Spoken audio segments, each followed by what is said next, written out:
Beloved of God, welcome to Thursdays at the Table, the place where we endeavor to tell the whole truth, to get to some of the deepest things we know in terms of justice, equity, and trying to grow fuller into becoming the beloved community.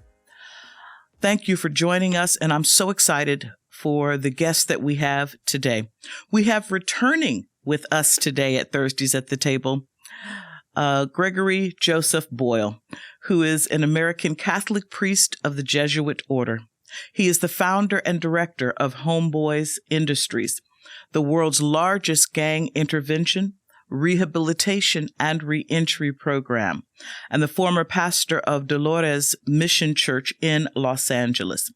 He's won many awards, including the 2016 Humanitarian of the Year Award by the James Beard Foundation. He's also an author. He published in 2010 Tattoos on the Heart, The Power of Boundless Compassion, and also Barking to the Choir, The Power of Radical Kinship. In 2021, then, he published The Whole Language, The Power of Extravagant Tenderness. But we also have joining us today, along with Father Boyle, Fabian Debora, who is the current executive director for the Arts Academy of Homeboy Industries. Fabian was a recipient of the services that Homeboy Industry provides and now works with the program for the benefit of others. Welcome, Father Boyle and Fabian. Thank you. Excellent.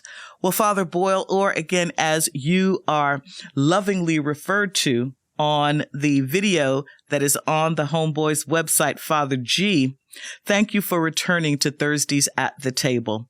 During our last conversation, we spent time examining what led to the creation of this exceptional ministry and how it has impacted the community and helped to change lives. But the voice that was missing, what we were not able to hear, was from someone who has been through and benefited from the program. And so that's why I'm really, really excited to have Fabian with us today. Can you talk about, Fabian, your life prior to Homeboy Industry? What led you down the path that you were on, and what was that reality like for you? Well, I think for me, once you start to bring things into perspective, you come to learn that, behind hopelessness is why some choices are being defined. And I would say that the oppression and the suppression began by being a first-generation Mexican-American and knowing and seeing the struggles of the disparities of both my parents, which then led my father to try and fend for his family, which I was the oldest at the time.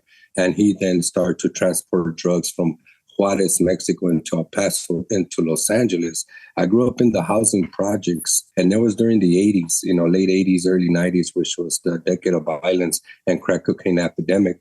And during that time, it was very difficult for even myself to foresee that there is something for me bigger than just the 4-block radius that I was so accustomed to in these projects. And that is due to the disparities and the complexity of trauma that was taking place, the abuse, the neglect, the abandonment, and the absence of my father, really, because I admire him, I looked up to him, but he made some choices that then led to me having to resent him and having to deal with my mother and listening to her. And how are we going to make ends meet? How are we going to make ends meet?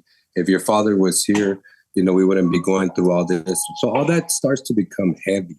Right. And you start to want to leave the household, right? And then sadly, in these housing projects, there were 8 local gangs that plagued that environment. There were 7 Mexican-American gangs and 1 African-American gang. And at the time, due to the trauma, then I start to then fall for anything. In this case, the vacuum that exists in these environments, which is gang subculture. Right. But one thing I do got to say to you is that I did discover something that was very vital to my own healing and transformation. And what I discovered at a very young age was this gift of art. And this gift of art was something that held me in times of trials and tribulations. I will go under a coffee table and begin to doodle and create my own worlds to escape my reality. You see, the blessing is that I was able to meet Father Greg since the age of 10. I went to Dolores Mission Catholic School. And then during the time, because of my love for the arts and my coping mechanism that I discovered at a very young age, I would draw in class a lot instead of doing schoolwork. And eventually in 8th grade, 2 weeks into graduation, I decided to continue to draw in class. And a teacher came, ripped my artwork. And of course, due to my anger and resentment against my father and the world, I threw a desk at the teacher, and that was a no-no. So of course they expelled Fabian from Dolores Mission. Right. But then again, before they walked me out of Dolores Mission, they walked their troubles to, in this case, Father Greg Boyle, which I met at the rectory. And unlike many folks in my community, and being told to do, not to do what I love to do, which was art over and over and over again. Right. Father Greg, when I walked into Father Greg's office, he said, "What happened, son?" I said, "Well, this guy read my artwork and no one's going to take that from me but me." And he goes, "Man, son, I'm not going to be able to keep you. You're going to get expelled. But before you leave, son, I want you to do something for me." And I was like, "What's that, Father Greg?" And he says, "Go home and draw me something." And then there and then, for the very first time, I felt seen. Yes. I felt seen, and I also recognized that Father Greg saw me for my gifts, my strengths.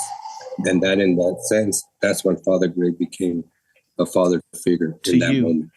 Amen. I really appreciate that. And Fabian, let me just say that I believe whenever anyone is willing to be transparent and honest with us about the intimate details of their life, it is a gift. And so thank you. Thank you for opening your world to us a little more deeply and offering that gift to us.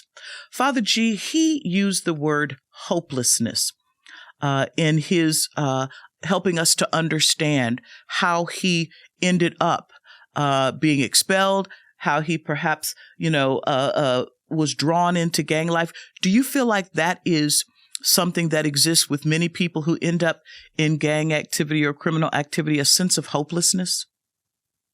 Yeah, I think that there's a kind of a baseline for every gang member, and that's a lethal absence of hope. Mm-hmm. And that's what connects every gang member to a kind of despair that's quite deep. Now, kind of a smaller bucket are the folks who are hugely traumatized. And an even smaller bucket of profile would be a mentally ill kid. But those are the three, pervasive profiles of kids who join gangs: the despondent, the traumatized, or the ill. Right. So the delivery system for hope is just a loving, caring adult who pays attention. We've so rarefied this and narrowed it, and here are the only people who can, allow some kind of transformation to happen, and they look like this, and they only look like gang members, and that's sad, because when we disqualify human beings from the task of humanity, which is to be messengers of hope to folks for whom hope is foreign. Right. It's a human thing. It's not a cultural thing. Right. And if you're the proud owner of a pulse, then you're somebody who can be a delivery system of hope to other people. So otherwise, it's only divisive, and it's always divisive. Right. It's about, here are the only folks who can, be a beneficial presence. And again, it's not about me reaching gang members or me saving gang members or fixing or transforming them. I don't believe I ever have, ever. And I don't think that's a false kind of humility. I just think there's a process where, as Fabian says, people are seen. I want to go back to that statement that Fabian made, because again, the video that is on the Homeboy Industry website. To walk into Homeboy is to be radically accepted. It is a place of the deepest kind of inclusion. And that gives people purpose. Hey Benji, tell us who we are. Educational class schedule, youth reentry center, tattoo removal, cafe, what do you got for us? Bakery, merch, tours, visitors, and such. Jesus, please lead us in prayer. You guys could please bow your head. All right. I want to pray for Homeboy Industries. I want to pray for everybody out there. When I first came to Homeboy, I didn't really know what to expect. When I walked in, it was so much love given to me to where it was like, oh, I can relax. After all that time in prison, you know, there's a lot of anxiety. As soon as I walked through those doors and Father Greg hugged me, I just felt like I was home. When we're out in the streets, people try not to look at us. Once you come into Homeboy, they don't judge you. Like, they literally do see you. You know, you don't get to pick where you grow up. You don't get to pick your family. You don't get to pick the stuff that you're born into. I learned how to be a father. I learned how to be a son. I learned how to be a man. Like everything. I learned almost everything at Homeboy. Before Homeboy Industries, my life was a mess. I didn't have a relationship with my mom. And when I was in prison, she wrote me a letter. She begged me to just get my life back together. Father Jesus never made me feel anything other than kinship. That's what works about Homeboys. I mean, it's the kinship. And being together and being present and pushing each other, supporting each other. We take people that are involved in gangs, in criminal activity, that want to change, and we bring them in, we give them a job. I don't know how I would have changed it if I would have never went to Homeboy. They just there to help and change lives. So that's important, because it changed my life. I don't think I would still be here today if it wasn't for God, first of all, but then Homeboy Industries too. Father Greg, like, what do you want me to do? And he responded by, I just want you to be here. And once I decided to be present, then everything else started to happen. Don't be afraid to dream, because if you really want it and you're willing to put in the work, Homeboy is going to help you get it. And it's amazing what a person can do when they have the right encouragement. That's why it's more important for me to give back and help those that are coming through those doors just like I did. I didn't know I can get love like this from people that don't even know me. They never give up on you, but most importantly, they never let you give up on yourself. Homeboys is somewhere that you can come in through the doors and say you don't have your life figured out or you just need a fresh start. Everything that you need to be able to restart your life, you'll find it at Homeboys. There's not a door that you can knock on there where you can't get some kind of help, whatever it is. My dream for Homeboy is to further grow that feeling of connectedness, that you can walk out of Homeboy and the whole city can feel like we all are connected and belong to each other. I want to pray for Father Greg wherever he's at, and I just want you to protect us over the weekend, and yeah, that's it. Amen.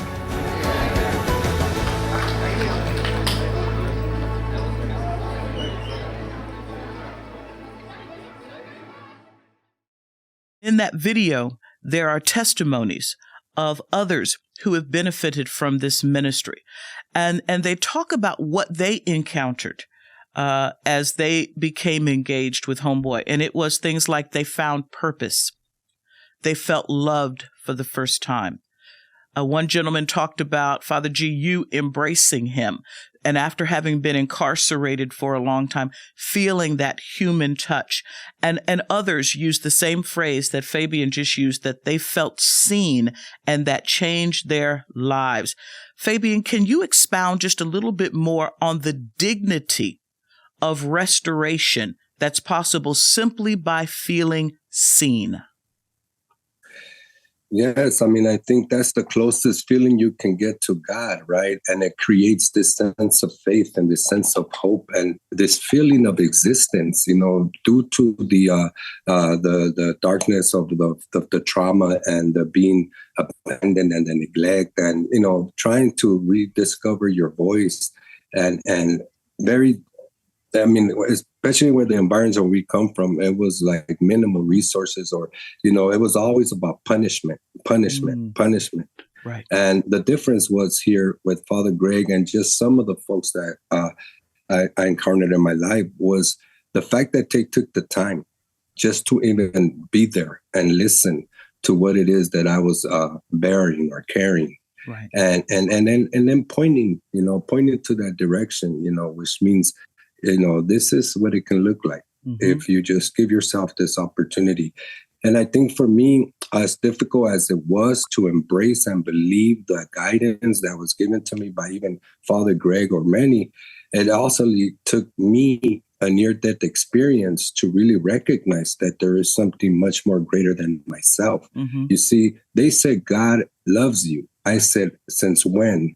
Because of my traumatic events and experiences I have, I say to self, where has God been all my life?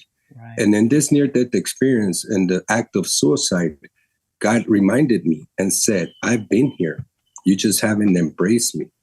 But if it takes this near-death experience to reveal myself, the miracles that faith and spirituality can bring, then this is what it did. So it was through divine intervention that I was able to come to know that there is something much more greater than myself.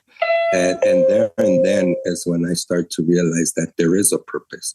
And I come back to Homeboy Industries with this feeling, this feeling that was granted to me by my higher power, a feeling that I hold and I hold sacred, that I want to reveal and give and transmit to all those who I come in contact with and those who I currently work with. And it's just the feeling of hope, compassion, love, and understanding. Yes. And at times it's very difficult for these young men and women, as well as the adults, to embrace and receive, because they've been told otherwise, or because of how difficult their traumatic experiences have been. Right. But as long as we continue to love them, the day will come when they learn to love themselves. And that is what we do at Homeboy Industries. That's your testimony is exceptionally powerful. For you to talk about an attempt at ending your life through suicide and having a near-death experience. But this statement that you made at the beginning of that, your response to my last question, that being seen was the closest feeling you can get to God. That is just profound. When I think about all of the ways that we try to define, what does it mean to be the church? What does it mean to live our faith? I'm not sure I've heard anything any more profound than that.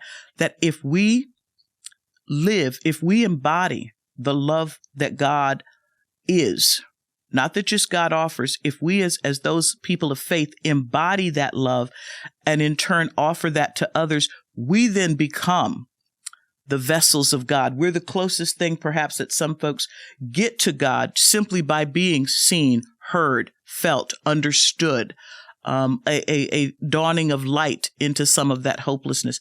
Fabian, that's extremely powerful. I appreciate you again sharing that with us.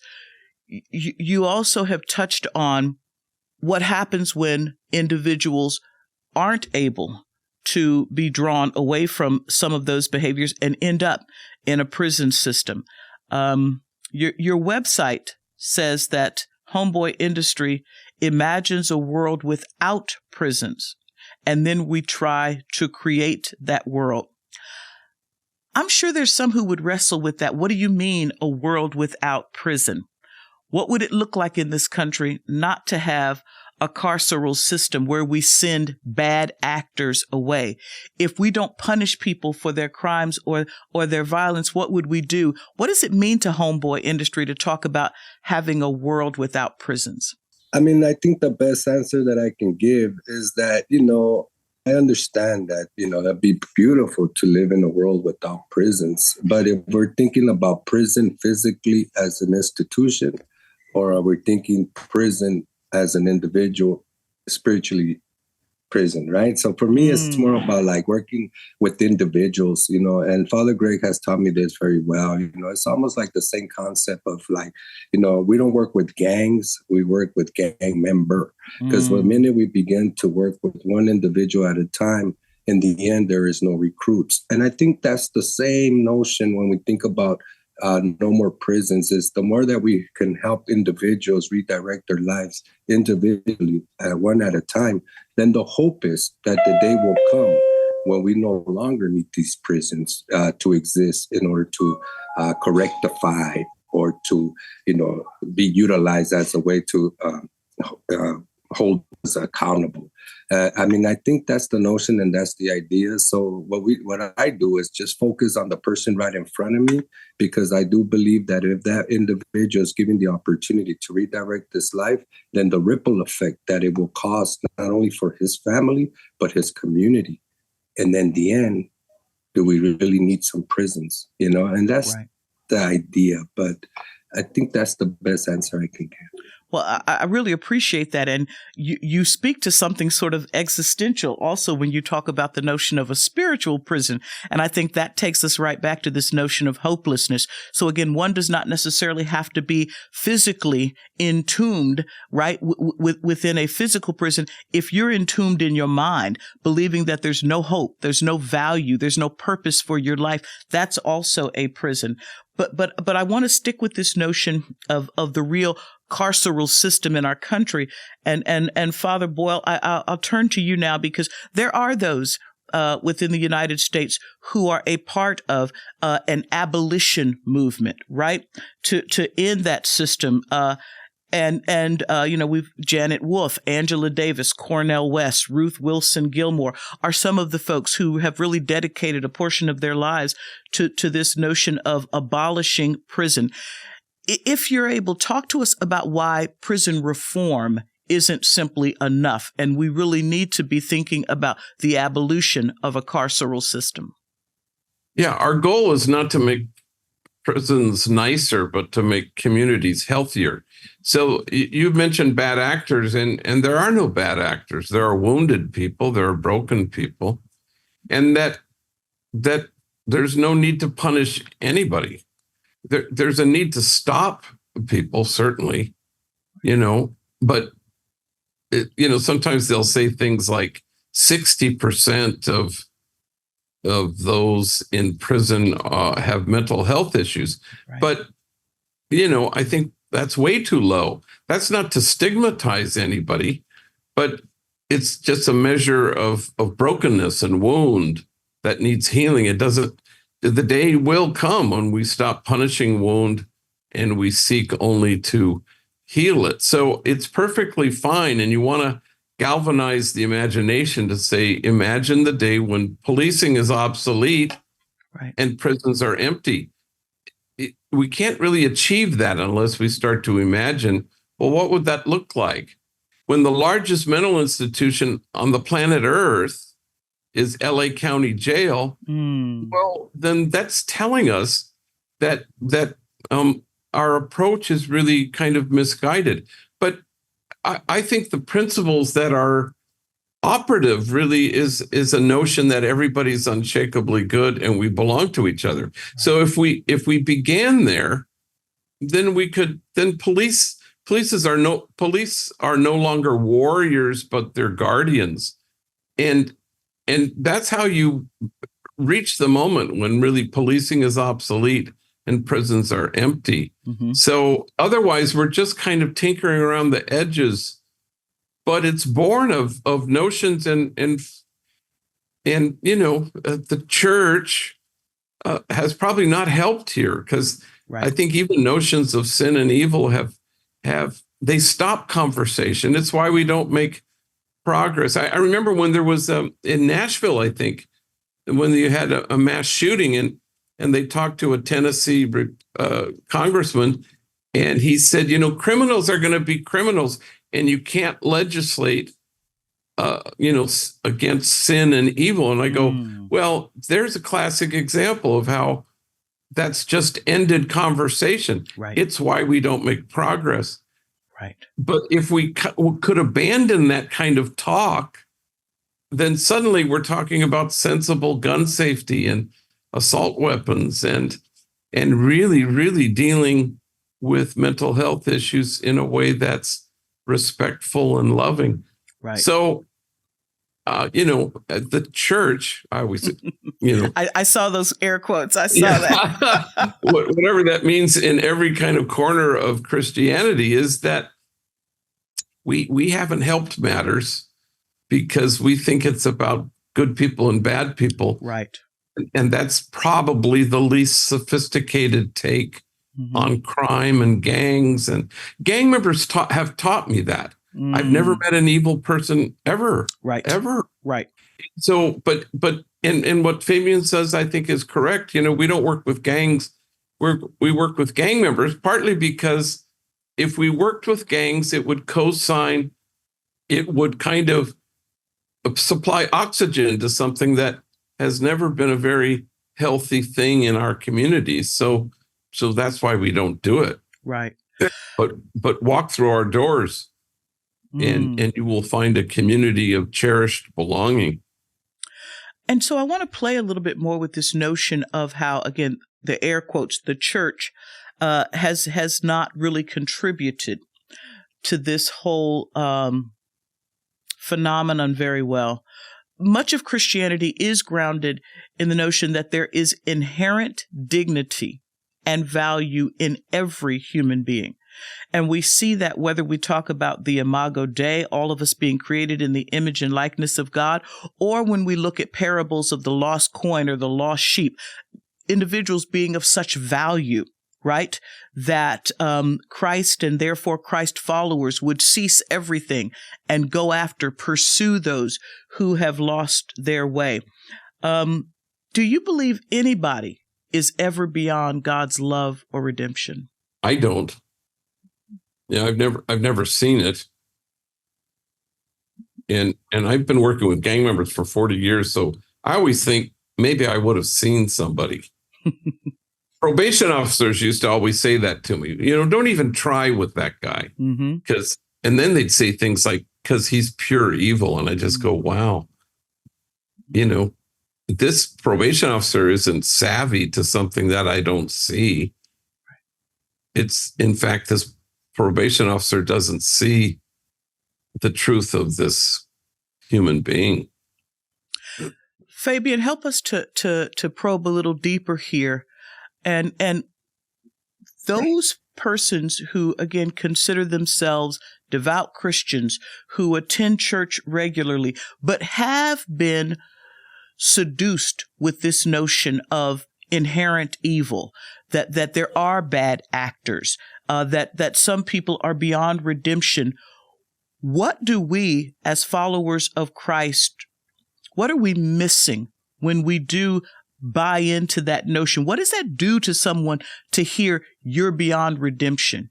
Your life is not worth saving. It's just simple as allowing yourself to be reached.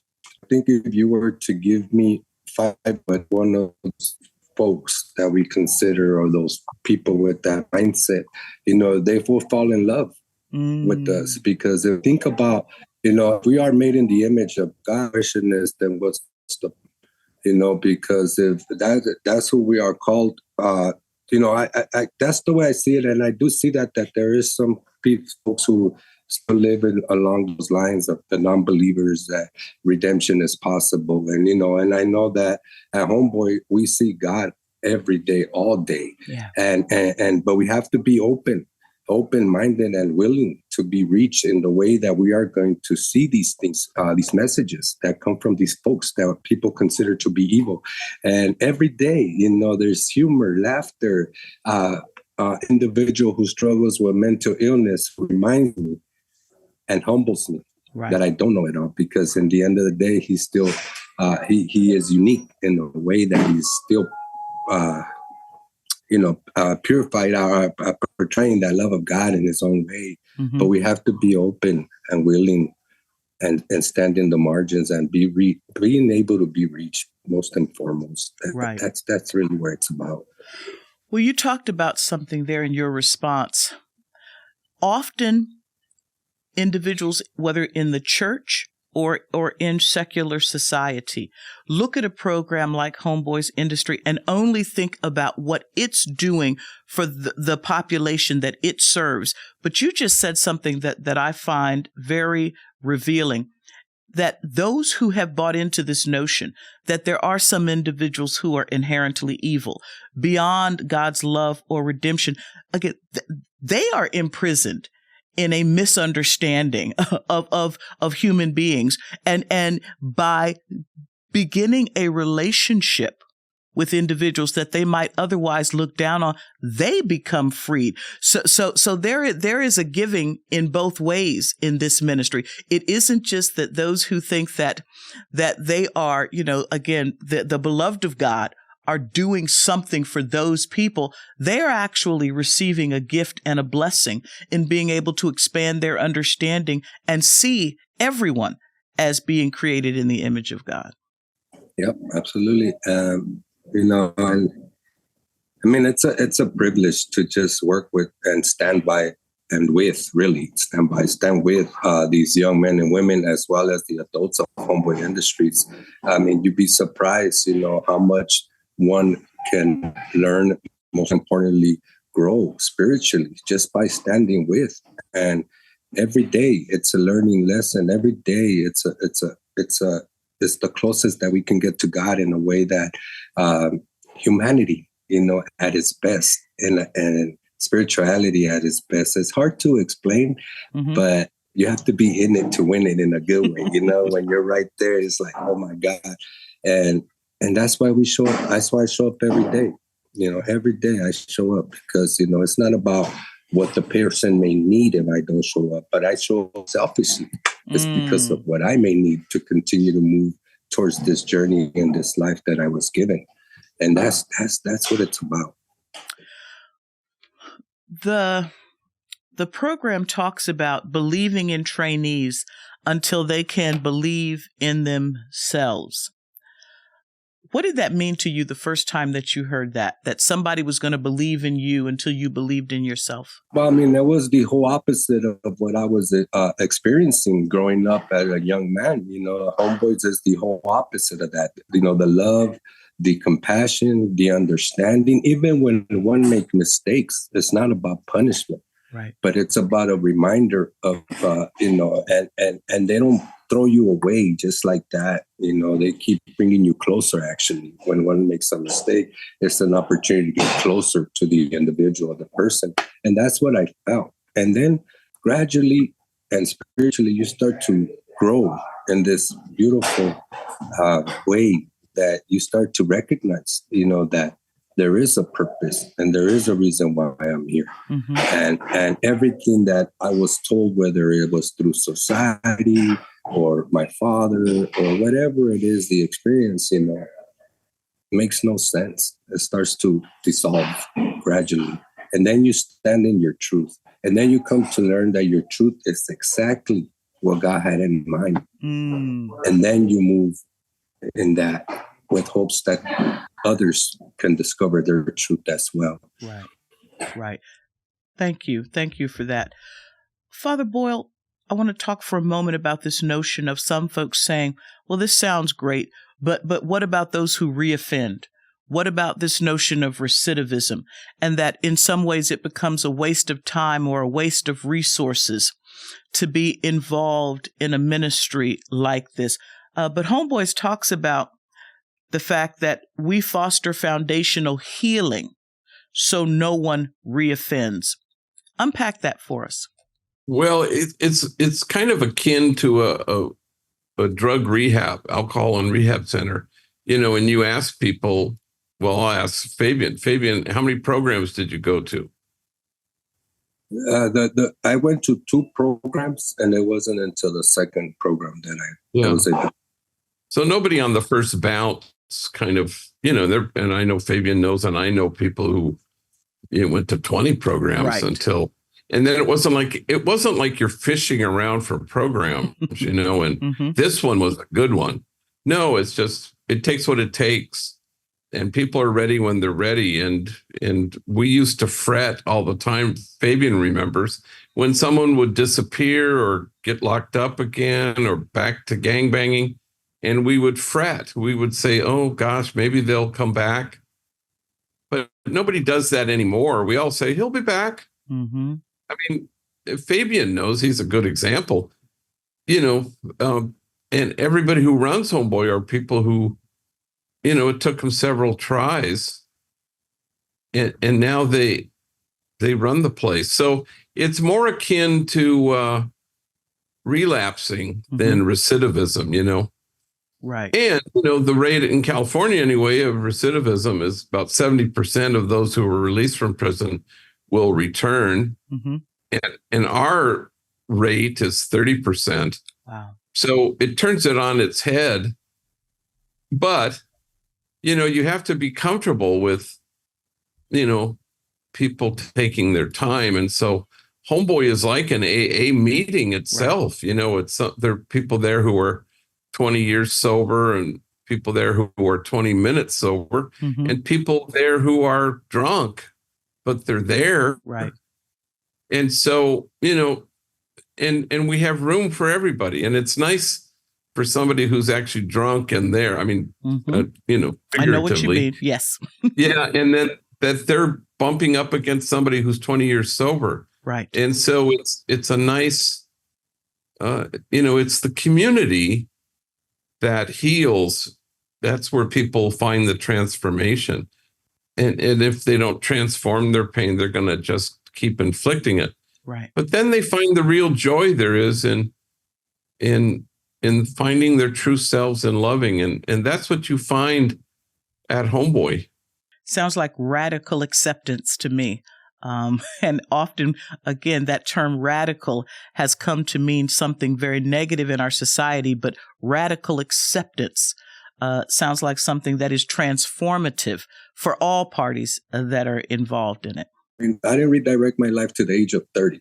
Although in between those years of life, I kept falling, relapsing, reaching out to Father Greg. And, Mm-hmm. He always said, the minute you deal with your drug problem, I will give you a stepping stone to get your life back on.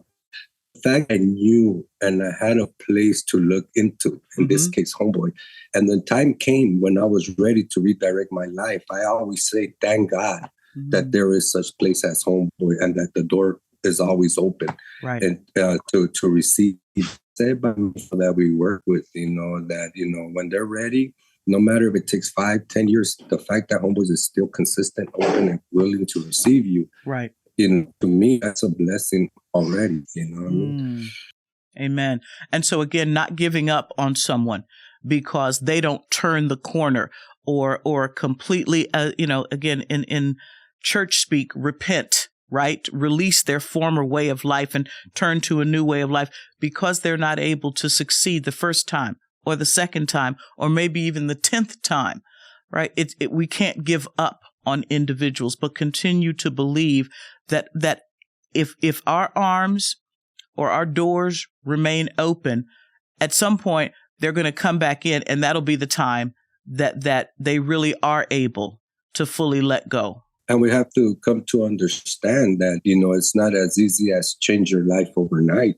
Change is scary, right? Especially when you're so accustomed and in this comfort zone or in this lifestyle that you've known since you were 5 and 6 or 7 years old. As you've shared, again, your story with us, and again, thank you. I receive it, and I hope we all receive it as gift. You do remind us, so often folks want to blame individuals. Why are they in that lifestyle? Why can't they just make a better decision? We do that with poverty. We do that with individuals who are involved in things like gangs or involved in criminal activity. But you've described for us being born into an environment that you had no ability to make any choice about. You had no agency in being able to reject that kind of lifestyle. It simply was what was home for you, right?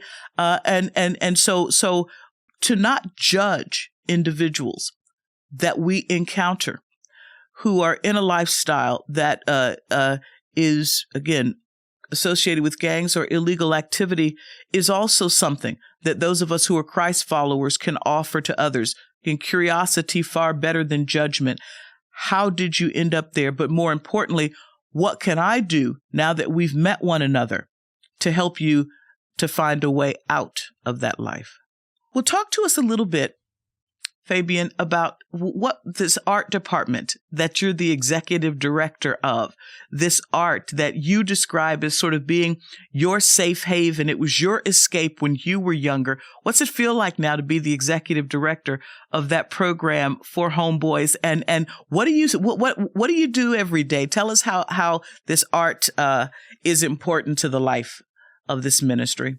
Yeah, so so behind all those learnings and discoveries I shared about, I also believe that, art is another form of healing, and it has helped me since I was young, and I've known for it to be helping others in many ways. But art is also a way that one can redesign or reimagine, right? Like Father Greg talks about. So if art is about creativity, then how can we utilize art to help recreate ourselves? And as long as there is healing-centered arts, everything that we do here is healing-centered arts. The power of the arts for healing and transformation. So every art form that we bring into this entity is also challenging the code of conduct, the belief system, and that mindset, right? Where we're moving on beyond that mindset.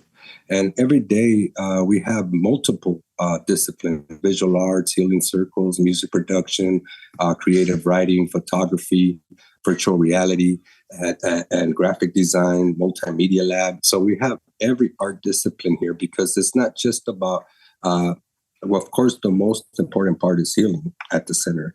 And of course, we also want to take their assets, their gifts, their strengths, and help them cultivate it into a creative economy, right? Because we are in the industry. We're in Los Angeles. We have the industry here. And how can we help them fine-tune their gift and hopefully end up in Disney or in Activision or any of those big institutions that are willing to give us a shot or an opportunity, right? Mm-hmm. And that's the whole idea, because I was able to navigate through this world of art and land in very prestigious opportunities. So then how can I duplicate and provide that for the young men and women and adults that walk through my door? Right. And I think that is that's the beauty of it, and if God says that you are a work of art, then I take all that. All that is what informs my modalities here. Right. And I do believe that, if you are a work of art, then how can we help you redefine who you are as an individual, and with the hopes that then you can reimagine, what that future, what that can look like for self and your family, you know, and that's the idea. One of the things, again, that those offering testimony says is don't be afraid to dream. And you keep using terms like redesign, reimagine, again, which to my mind plays right into this notion of not being afraid to dream. Is that part of what this ministry, you coming through the services of Homeboy, did it help you to hold on to your dream? No, absolutely. And I think that's what Homeboy provides, right? To me, Homeboy is a container, that allows us to redream and reconnect to our true selves in ways that, we've been told otherwise for many years. We're our worst enemies in a sense. Yeah. And so I think because of the love, the compassion, understanding, and the support and the thorough love and support that Homeboy provides, then we begin to believe. And we begin to believe that no matter what it is that we've set our minds out to do, it's possible. Right. And Homeboy has those resources. And I remember, since way back when that Father Greg said to me, you can be the next Picasso. And this was way back when. And of course it was like, yeah, right. Very difficult, very hard for me to believe. Right. But it's not until you begin to heal and you start to move towards this transformation that, maybe Father Greg is right. Maybe I can be the next Picasso. And it starts to come in that way. And I think that's what gave light to this academy, in the sense that I've been following Father Greg and his mission, his vision, and what he has done onto our communities. But I do believe it's all those anecdotes that are given to one throughout their journey and their life that eventually will prevail or will come to fruition. As long as we're consistent and we have a community of love, compassion, and understanding, then who is not to say they can be the next Picassos? Exactly. Right?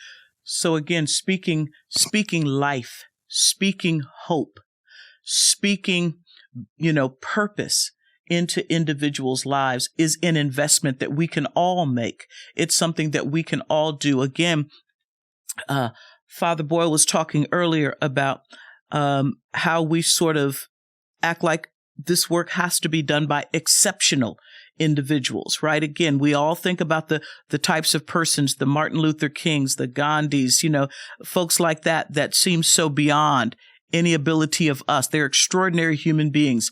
And we can't begin to live the lives that they live. But what you just talked about, simply taking the time to speak a word of hope into someone's life can be transformative, and can have long-lasting effect.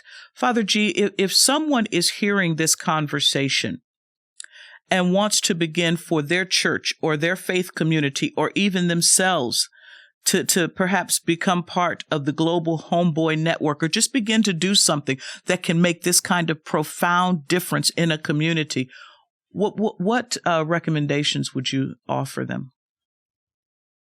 Well, they could certainly do that. And we have lots of groups that come to Homeboy and get a tour and what we call technical assistance. So, but there's also a program out there called One Parish, One Prisoner. And it's worth looking up because it's a way of connecting to folks who are in prison who will, in fact, return to that parish, say, those zip codes or whatever, the communities that parish serves. And it's a way of, softening that entrance. And then it gives, parishes an opportunity to be extensive and to truly take seriously what Jesus took seriously in terms of inclusion and loving kindness and compassionate acceptance. So right. All those things are opportunities, but folks don't have to necessarily come to Homeboy.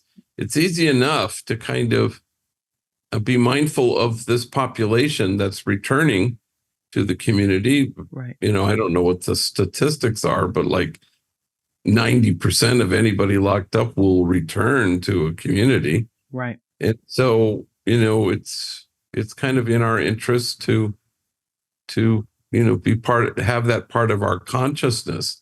You mentioned earlier repenting, and in Spanish, pensar, means to think. And so it's about moving beyond the mind you have is kind of the technical translation of the word repent. It's not, I know you used to be a bad person, now you're a good person. No, it's about, we all have to move beyond the mind we have. Right. In terms of how we see people or how we don't see people. And so we want to be able to be anchored more in a practice that will lead us to a place that's softer and more tender with people who have had to carry a great deal. I mean, Fabian has had to carry stuff that I never had to carry. Right. And we were both, raised in the same city. And so that says a lot about my own white privilege and access to things. But it's also should galvanize us to act and to have a wider view of people. How can we again stand in awe right. at what folks have to carry rather than judgment? And that's how we move beyond the mind we have. Oh, I deeply appreciate that. How can we stand in awe of others, not just in awe of those who are esteemed in degrees or accomplishments and whatnot, but how can we stand in awe of each other? Because again, we are all amazing, fearfully and wonderfully made. I very much appreciate that. Thank you both for being willing to take the time to be engaged in this conversation. Often I talk about the coffee cup that I have before me when I'm beginning a podcast, because it speaks to some element of the podcast to my mind. And I've used this mug before, but I'm not sure it has ever been more closely related to the individuals I've had the privilege to being in conversation with, but also the ministry, the work that you're doing. And again, that is this quote that's attributed to Gandhi. We don't know if he actually said it or not, but be the change you wish to see in the world. I believe you are both embodying that with this powerful and profound ministry that you are leading. And I want to end with a quote of yours, Father Boyle, from Tattoos on the Heart. And it says, "You stand with the least likely to succeed until success is succeeded by something more valuable, kinship.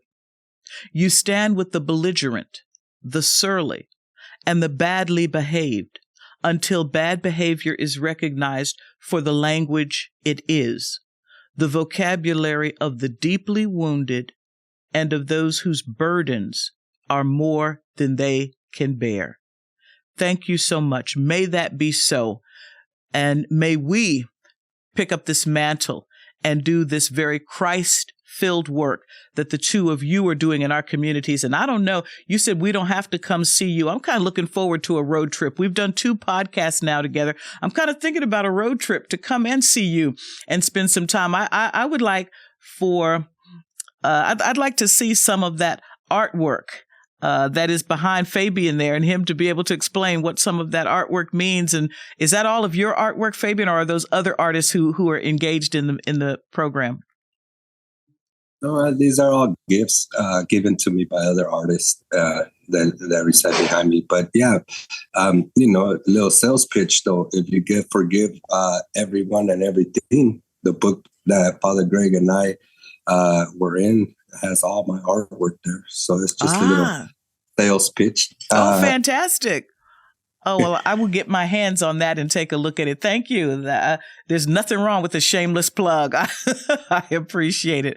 Again, thank you both. And may God richly bless you as you continue to be servants in this world. We need it. Thank you. God bless.